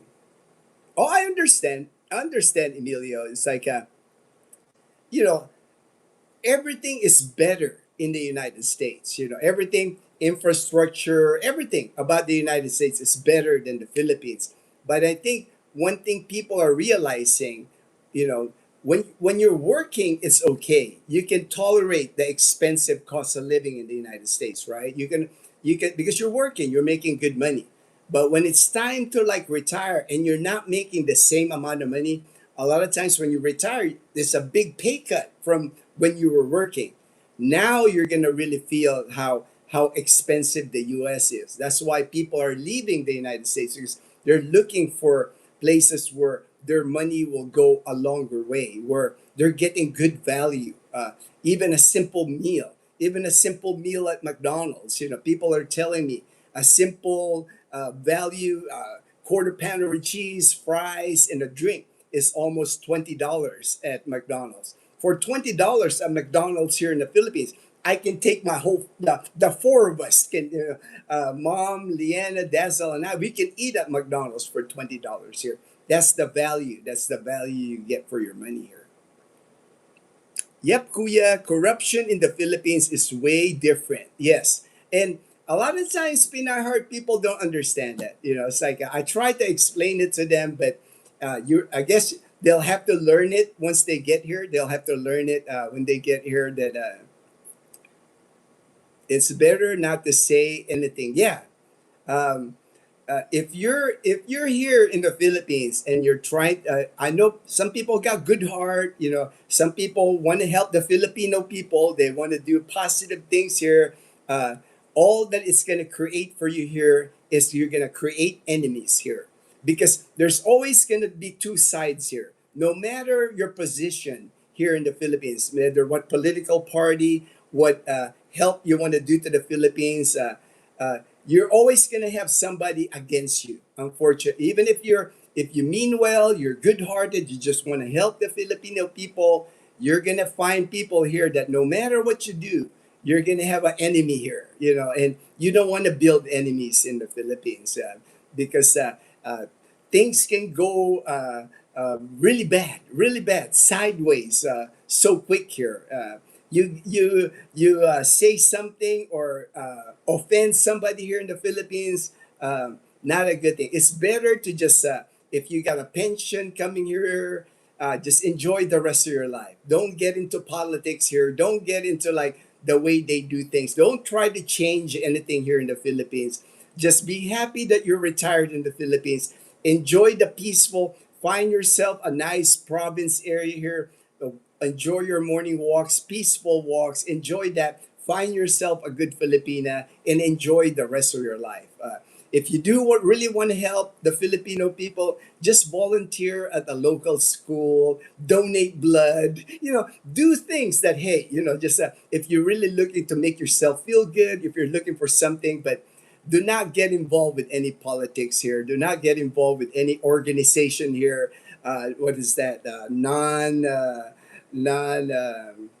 you know those nonprofit organizations. You're just gonna find an enemy here. Somebody's gonna be your hater here. No matter how good you want to be, no matter how when you help, you're gonna find a hater here. You're gonna find somebody that because you're trying to improve something, because you're trying to change, you're trying to expose like corruption. Next thing you know, you got like riding by tandem, you know, clipping you. You don't want to get involved here. You know, just enjoy your retirement here. You know, it's like the cake. Yeah, right there, perfect, perfect. I didn't even, you know, I haven't even read your whole comment. Perfect, Pinay Heart. It says here, just take care of your own. Yep. Compared to the USA, we pay so much, and we have these bills that they pass. Yeah. And it's getting the same way here, Pinay Heart. Actually, I'm getting the sense from people now here in the Philippines. They're getting tired too. You know, it's like I'm getting sense like there's a lot of meme right now in the Philippines talking about the four piece. The four piece in the Philippines is kind of like people on welfare in the United States, where they get a lot of free stuff from people, and the people that are working, the middle class, they're getting taxed 35%. There you can sense that there's unrest of people like, man, like these people on welfare here in the Philippines are four piece. They're getting free electricity even now, and they're going like, I'm paying for this stuff. It's the same dynamic that's happening in the US, where people, there's just so many people on welfare, right? So many people on food stamps, that same dynamic is actually happening here in the Philippines. Not at the same level, but of course, there's, you got hardworking Filipinos working in the cities here, barely getting by, paycheck to paycheck. And then they see these people on welfare just like chilling, just chilling. And I know, the welfare system, I know, because there are disadvantaged people that you do want to help. I do understand that. But, there's unfortunately there's going to be people that take advantage of that. There's always going to be people that know how to work the system. There's always going to be people that know how to work the system. Same thing in the US, right? All the people on welfare with like four, five, six kids, because each kid, they can get more welfare for each kid. That same dynamic is starting to happen here in the Philippines. Here, where part of those bills say is for service of the public. Next thing you know, you can't get help. Yeah, you can't get help. They are following the law, the law. In my experience here in California, and experience others, some new people were added to public service. Yeah, I kind of sense that in the heart what you're saying. When a lot of the illegal immigrants came to the United States, I think that created a lot of issues for the U.S. I even heard about them getting ATM cards with money on it. They were staying at hotels, and I'm like going like, these are illegals. These are illegals, and you're giving them money. Of course, you're going to get more illegals if that's the case, man. Matters into your own hands to lift yourself, like going to school, study hard, and get a good job and improve. Yes, yeah. To me, that advice, Fortune, focus on your family, focus on yourself. That's my advice to people retiring here in the Philippines. Just focus on yourself, take care of your health, focus on your family, improve the life of your family, and just be happy with that. Don't get into politics here. Don't get involved with trying to yeah, even simple things like you want to improve something in your community. You're gonna run into trouble. You're gonna offend somebody. You're gonna offend like the barangay captain. Oh, you didn't run it by me. Why? What's happening here? Somebody created this helping others. I'm supposed. You're gonna make somebody here mad, and it's not good to create enemies here in the Philippines. McDonald's in the USA are phasing out self-service soda machines. Oh, okay, okay. You don't see many of that. The self-serving soda machines. The only place I've seen it here, Derek, is at SNR. None of the fast food here has self-serving soda machine, man. They'll lose money. They'll lose money. Filipinos are pretty slick. You start unlimited soda, they're gonna find ways to take advantage of that, man. Daniel, I have learned repeatedly the pathways to hell is made with good intentions. Yeah, Daniel, right? That's why I keep talking about that here in the Philippines. You got to be careful. Even if you got good intentions, even if you want to help people. I experienced it a little bit, when I was helping in Leanna school.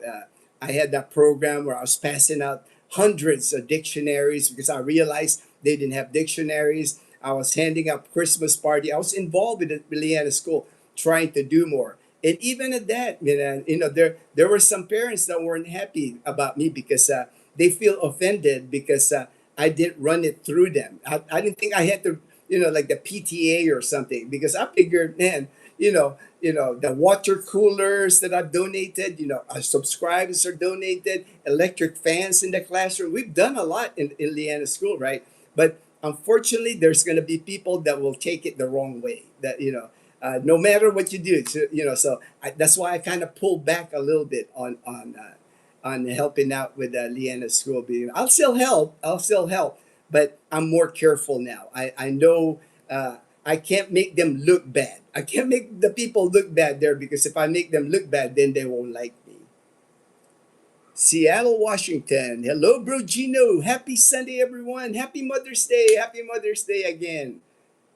Pina, the only time we got approved for food stamp was when the military retired my husband for a month. After that, they stopped it. We can't rely on government assistance here.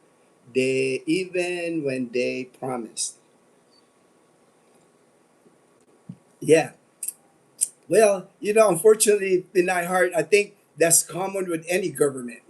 They promise. Your politician, your government. Yeah, I remember when I joined the military, they promised us a lifetime free medical care. Right, in the military, I served 20 years active duty. Now I pay for my medical care. I pay $400 a year for Dazzle and I to be on TRICARE, and now I pay for 25% of my medical care, which I'm not complaining. I'm happy. I'm happy that I have medical coverage here in the Philippines. But that wasn't the promise when I joined the military back in 1984. One of the promise was like free medical care for the rest of my life. But I understand. I understand the economic. So that's just one example of like the corruption level. You know that is a sovereignty crisis here in the Philippines, where you allowed like thousands of birth certificates, basically fake birth certificates for 50,000 pesos. Yeah, that could create, that can also, when election time, that's also an issue, right? You got all these, that's why the elections here in the Philippines, I know like in 2028, it's going to be crazy times, elections here in the Philippines is in another level, I don't think I've gone through an election here in the Philippines. When they have election season here, the presidential election, the people in Congress, Senate, House of President, the mayors, all that. I don't think I've ever gone through an election here in the entire Philippines. There's always people, unfortunately, getting killed. Candidates getting killed here. So 2028, there's usually a gun. There's a pew pew band. They like. It's a big thing here in the Philippines, like in 2028. But unfortunately, there's always like an incident of a politician getting eliminated here during election time. That's just a norm. You're almost expecting it. You're looking at the news, and it's like, oh, I mean, it's like that candidate's gone now, kind of thing. All right, let's see. I have an article here regarding electricity. That's so wrong. They don't like you helping the school on your community. It's not that they don't like me to help the school. I just got to be careful. Even think of that. All I'm doing is I want to help, but I got to be careful. And I had to learn it the hard way. Like, it's like, like again. Thank you, Daniel. Thank you, Daniel. Um, Mayon volcano. Mayon volcano. I was just gonna mention, Mayon volcano. It's still at level 3.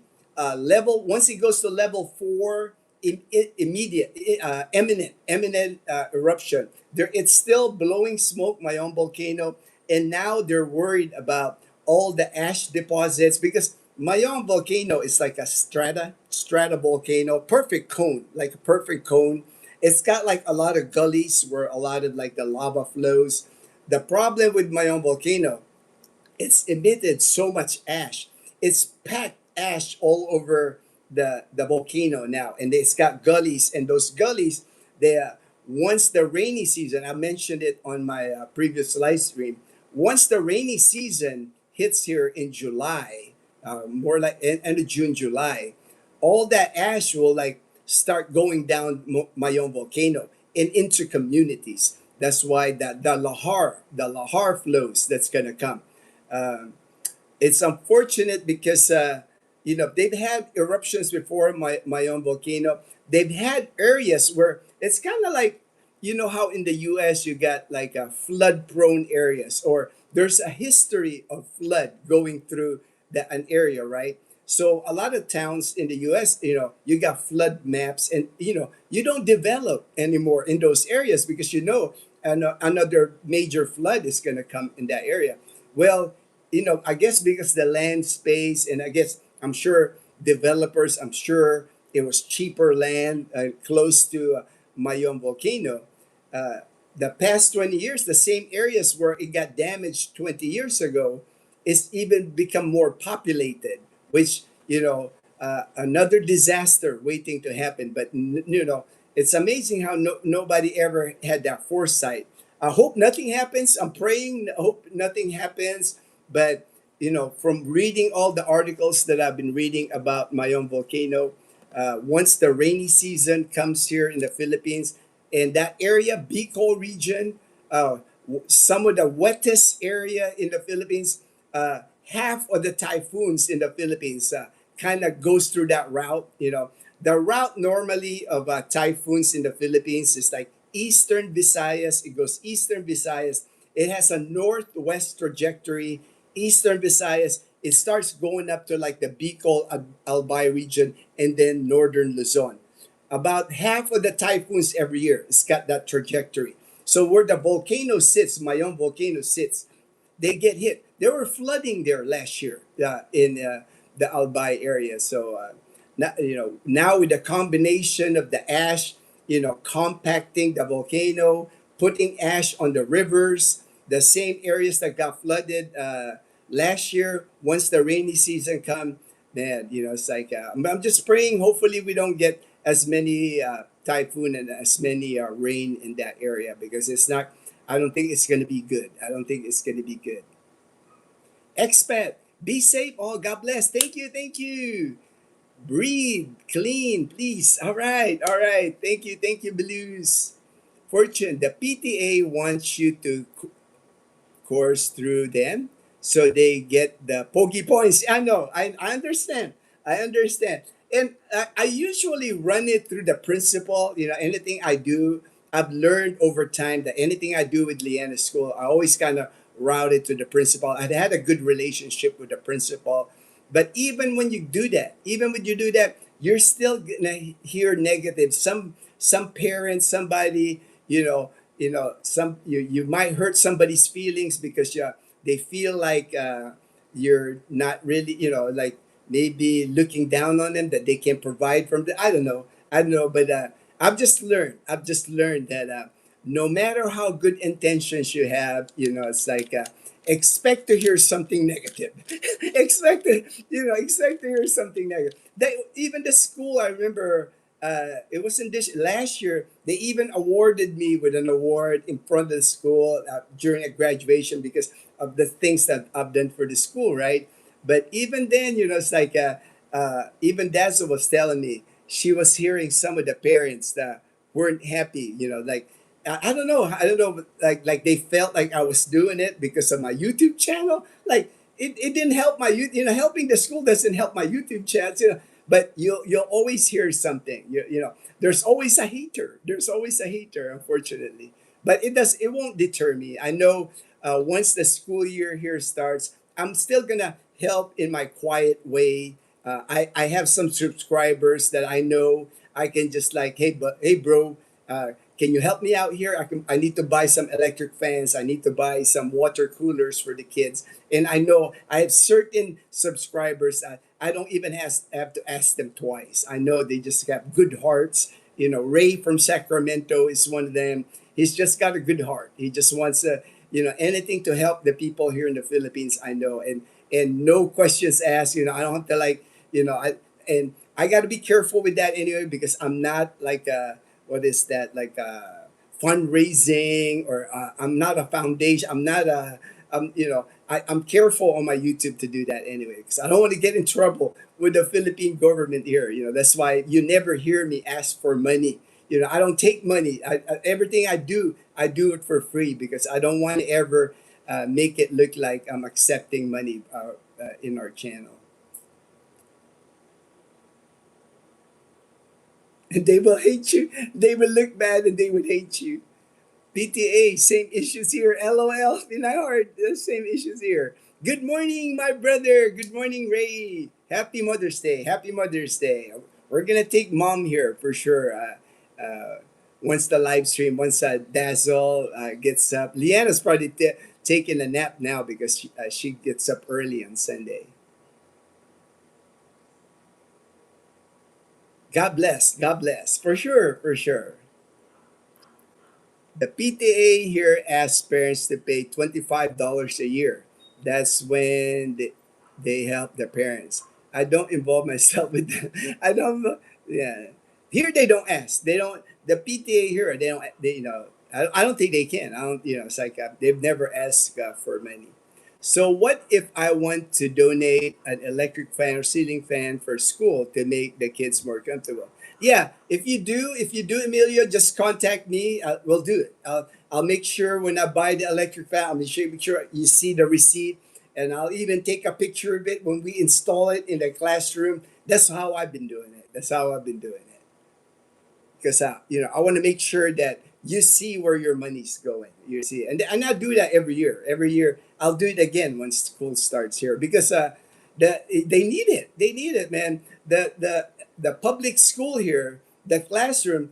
Once an electric fan breaks or any water cooler, a simple water cooler, a cold water for the kids, they don't have it. They don't. Kids do not have water inside their classroom, right? And I don't want them drinking tap water. It's like you don't want to drink tap water here in the Philippines. So basically, if you send your kid to school here from like 7 in the morning till like 4 in the afternoon, whatever water they bring, that's what they for the day. So it's nice when you have like a cold water access inside the classroom where the kids can, and we buy bottles, those big gigantic bottles you put on the water cooler. Big help for the kid. Man, it's hot here in the Philippines. It's hot here in the Philippines, and no air condition in the classroom here. 36, 37 kids in one classroom. No AC. You got like maybe 2, 3 fans blowing in the classroom, windows open, it's like metal roof. Um, we're just trying to make it comfortable, right? We're just trying to make it comfortable for the kids, Emilio. The PA ostracized me when I tried to educate about the laws. Yeah, yeah, yeah. It's the same thing here. When I learned like now, when I help, I just like I help, then I leave. I don't try to like talk much to the parents. I don't try to like ask. I never ask for their help because it's like that. It's like Emilio, they gonna question that? No, they're not gonna question that, Emilio. And I've been able to do it, and I'll do it again the start of the school year. A lot of times, I'll donate the water cooler, fans, and I leave. It's like whatever installation, I'll pay for the installation, and then I leave. It's like best to just donate it and be gone. It's like I'm not there. I'm not there like for pokey points. I'm not trying to video it that I'm donating. I'm not that anyway. I'd rather be the silent donator or the people that help in our channel. I'm sure they're just happy to help too. It's like all right. Let me see here. I got a lot of topics here still. Um, I had this topic regarding the Nabotas already. I mentioned the Nabotas, but I read an article here where, as far as like the damage that landfill in the Botas, 44 hectares burning, toxic stuff in the air, the environmental issue that's gonna cause here in the Philippines, long term consequences for the people living around that area, uh, the people that got exposed already. It's like the one thing you see often here in the Philippines. Even during my own volcano eruption, you see people like still riding their motorbikes, and they'll be like, there's pictures online, and I'm like, dang, it's like these people don't know what they're exposing themselves. You see them like walking into like 7-Eleven, all like covered, or they got pictures in them, all covered in ash. Man, you don't want to be breathing like that volcanic ash, or breathing some of that air coming out of that landfill. You know, that's like cancerous material there. You might not see the effects now, or even you don't know what you've already breathed, and these toxic chemicals that if you breathe them, they stay inside you. It's not like it's not like they're gone, after, like they could stay in your system for many days, many weeks, months, and can cause health issues long term. You're basically breathing toxic air,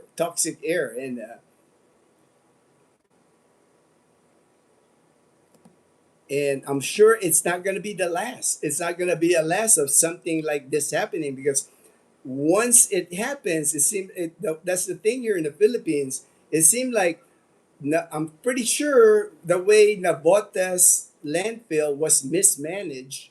Uh, there's certain procedures when you do a landfill where you're supposed to like cover it with soil. You're supposed to check it with methane gas, but the safety precautions, a lot of times they're not happening. And I'm sure Nabotas landfill is not the only landfill that is the case. There's not like in the US, how you have the EPA that checks on everything environmental, right? EPA is like on so many cases about environmental. Uh, that's the thing here in the Philippines. I'm sure there's an agency here, a comparable agency here in the Philippines. But once they start investigating, I'm pretty sure it's going to come out that they're not doing much. That's always the case. It seems like these they elect, they appoint certain organizations, they create certain groups here, government agencies that's supposed to be doing things, and they'll always claim because they lack the budget. They lack the budget, and they end up not doing much. Or again, corruption.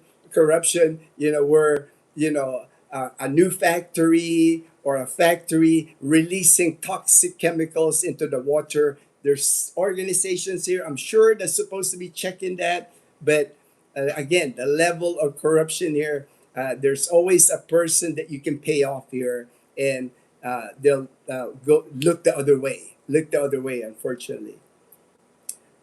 Right here, it says here, beyond the fire regarding the Nabotas landfill fire.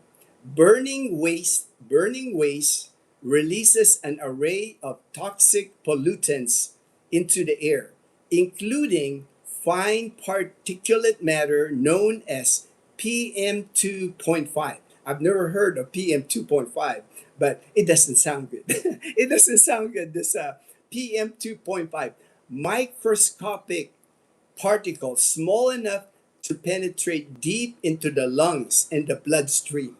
So just breathing this stuff, this PM 2.5 gets into your lungs, getting to your bloodstream. It cannot be good. When chemical matter gets into your lungs and gets into your bloodstream, exposure to PM 2.5 can trigger asthma attacks, bronchitis, and long term respiratory illnesses. I'm pretty sure, like I said, around that Nabotas is a pretty big city in Metro Manila. Around the area, if you're living near the landfill, that's like polluting the air, uh, not gonna be good. Not gonna be good for you. Not gonna be good for your health wise, long terms. Landfill fires also emit acid gases such as sulfur dioxide and nitrogen oxides, along with persistent organic pollutants, including furans and dioxins, which can exist for years.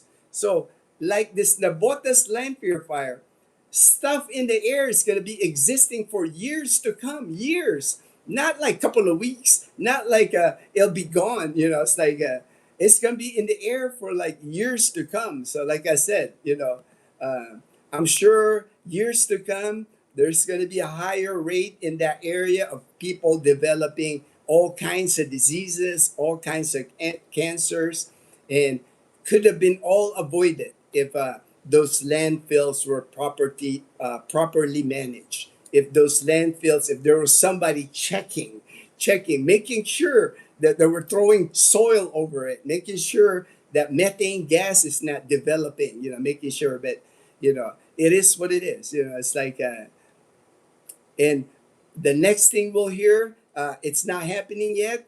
That of course, they're going to start investigating what caused the fire. What environmental things are we doing? They're going to start investigating. And unfortunately, what's going to happen? Another scandal regarding this fire is going to show up. Like, oh, we allotted billions of pesos for that landfill. Where did the money go? That's the next thing that's going to happen. I'm pretty sure. Toxic compounds associated with cancer, liver damage, kidney disease, and other severe health impacts is what's going to affect with this Nabotas. And they do say, it's like there's ways to help. There are ways to help. Like recommend residents stay indoors, seal windows, seal your windows, use HEPA air filters with activated carbon systems as safety measures. But, HEPA air filters, they cost money, and a lot of times, like many areas, like in the Navotas area, there's many poor people living in shanties, sealing their house. Unfortunately, it's not an option for many people. That's why when I was talking about the level of poverty here in the Philippines, you don't really know the level. People always say, I had a comment on my one of my video, and somebody had commented where he came from the United States. He married a Filipina at 18 years, and he said he thought he was poor growing up in the U.S. He said on his comment, "I thought I was poor when I, growing up in the U.S. But when he first, visited the Philippines to see the poverty that he saw here in the Philippines, it's another level. That's what I'm comparing it to, like the corruption in politics, corruption in the government. The level here in the Philippines, nowhere near. You thought America was corrupt. Things are happening that you see corruption. Not even 1/10 of the level here. Same thing with poverty. You think the U.S. got you got homelessness in the U.S. Many people living below poverty. Not even a tenth of the poverty level here in the Philippines, just because of the salary. An average American still average salary still in the U.S. I think ranges in like $3,000 to $4,000 a month. That's like the average income a month in the U.S. Here in the Philippines, the average income is like $400 to $500. So big gap from 4,000 to 400. Like I said, 1/10.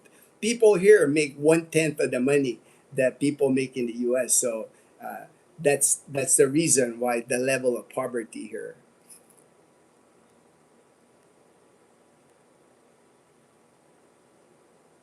Yes, I'm on it. Send me. Yeah, yeah, I know Emilia. That's why I say I know the people that I can approach, and I know people that are willing to help here silently.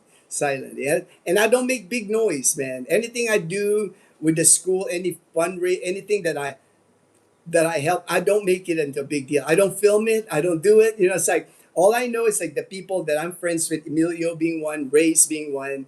All I do is I just, hey man, this is how much I send them the receipt. I send them a picture of a video we're installing the help, and that's it. I leave it at that, because like I said, I don't want to make enemies. I don't want to make enemies. And I'm happily retired here. I'm happily retired in the Philippines.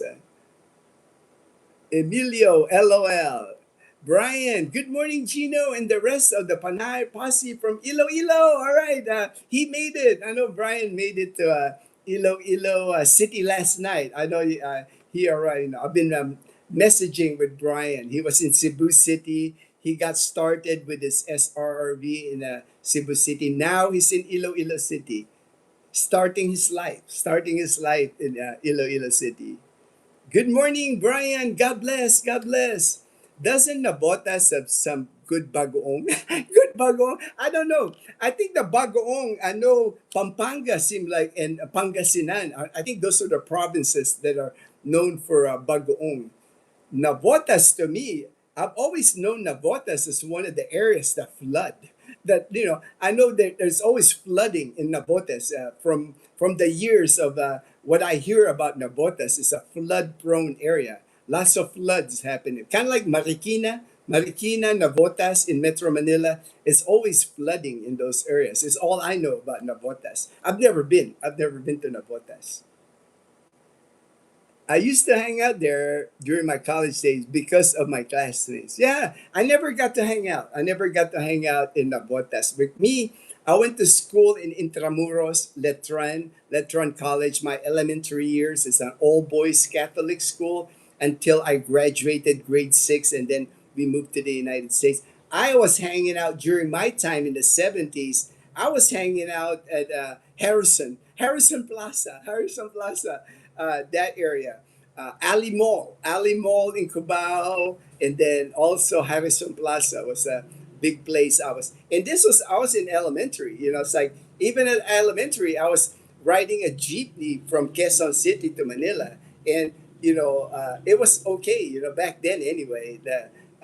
With my classmates, we would go to like Harrison Plaza. I would go all over Manila. I don't know how safe it is now to be doing that, but back in the 70s, I remember doing that. Good morning, family. Hey, good morning, Colonel, and the sports fans. And the sports fans, Colonel. Hello, Colonel. Good morning, Colonel. Colonel Chronicles. Oh, and Daniel and Brian, they got to meet each other in Cebu City before Brian left. They met for lunch.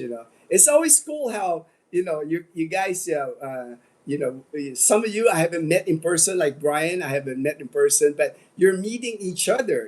Even Vaughn, had met Daniel before Daniel left the United States. To me, that's so awesome that we're building that.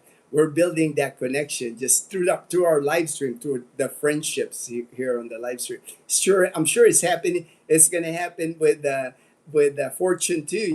The people that are going in Fortune's area. Like Pinay Heart. Hey, of course you guys gonna want to meet each other and hang out. I think that's just so awesome that we're building like a small community like that. Good morning, Colonel. God bless from Lowell. Happy Mother's Day. Happy Mother's Day to all the moms out there, for sure, Colonel. Thank you, Colonel. Good morning. Hey, Charlie Lats. Good morning, Gino. Charlie Lats, my brother in Boston. Brian, full retirement mode. Awesome. That is awesome to hear, Brian. It's a great feeling, right? Right, brother? And like full retirement mode. Just no schedule. You wake up in the morning. You're thankful for the sunrise, another day on earth. Just stay blessed. Stay blessed, Brian. I know you're going to have an amazing time here in the Philippines. You're already building friendships. You're already building friendships. And to me, that's such a blessing that you're only a few days in the Philippines. You're already building friendships with me, with Daniel, the Colonel. It's like that's what it's all about. That's what all of us need to just enjoy our retirement here. Don't get into politics. don't talk about U.S. politics. Don't get into Filipino politics. Leave that behind. Leave the. Yay, Brian! Yay, Brian! We're creating a amen. Right, Colonel. We're building our family. And we're all rooting for each other. that, yesterday when I was talking with Patrick, it's like, that's the thing here. I don't see there's no drama with a lot of the expats that I associate myself with, or the group that we're building.